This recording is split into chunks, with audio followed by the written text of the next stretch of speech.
matchup versus the Skarmory. It has a good enough matchup. It is versatile. With that neutral lick damage, it adds up. It's able to get that chip damage and kind of be that pivot Pokemon for Shiny Dialga to then make sure you have that alignment. The Medicham versus the Obstagoon and the Galarian Stunfisk versus the Skarmory.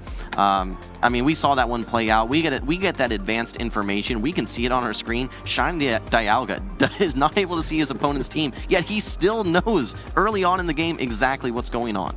Yeah, that is definitely something that you'll have to have if you're going to be a top competitor. Making it into the top cut, making it into day 2, you'll need to be able to read your opponent's teams. You'll need to be able to read how they're playing out each battle in order to best prepare your own team to counter theirs. And we're getting into this next battle. It is going to be Swampert versus Stunfisk. A great lead this time for Beach. All right, well, Beach has one of the most favorable matchups that you can have, correctly predicting the Galarian Stunfisk. Going to be bringing in the Medicham now on the side of Shiny Dialga. Now going to be bringing in the Trevenant, though, for Beach. So this is looking very nice on the side of Beach. Has not only a hard win in the lead matchup, but also in the switch. And you'll notice that Beach did not bring an ABA team this time. It instead brought something with pretty solid overall coverage, happened to win the lead, and it's looking very favorable here. Now that he's pulled out the Medicham, the Galarian Stunfisk in the back is feeling very strong. Yeah, so you do have the Altaria now for this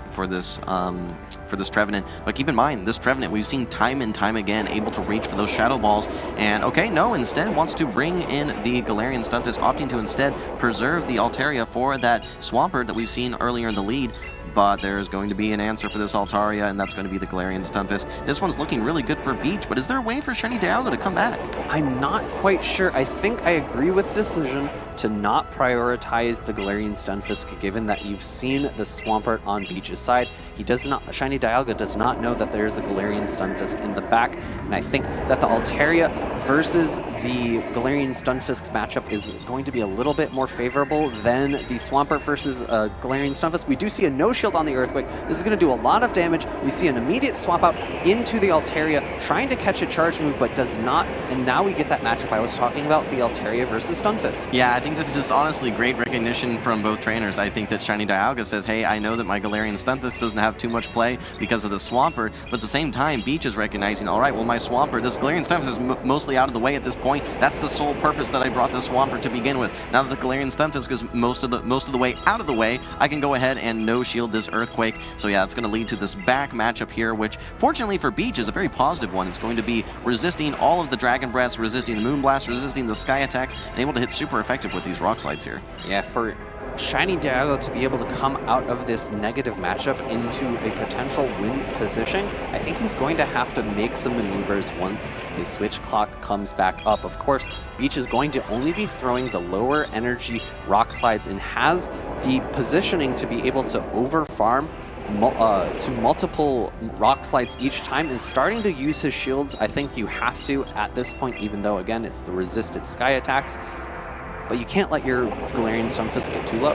Yeah, and it's really hard to try and catch these Sky Attacks at this point. Okay, but we actually have a swap back in here. The Swampert does have quite a bit of energy, going to be able to knock out this Galarian Stunfisk. No Protect Shields remaining for Shiny Dialga. Likely going to be able to get to another Hydro Cannon as well. I think one Mud Shot away. Yeah, and able to get some nice chip damage versus this Altaria. It's actually very important because we talked about, hey, you need 3 Rock Slides to knock out this Altaria, and we've already seen it now 1 land. Actually would have needed 2 more Rock Slides to land, but with this Hydro Cannon chip damage, now this Rock Slide is more than enough to knock out, and we're going to be seeing a very clean, very predictable victory here for Beach, tying up the series 1-1.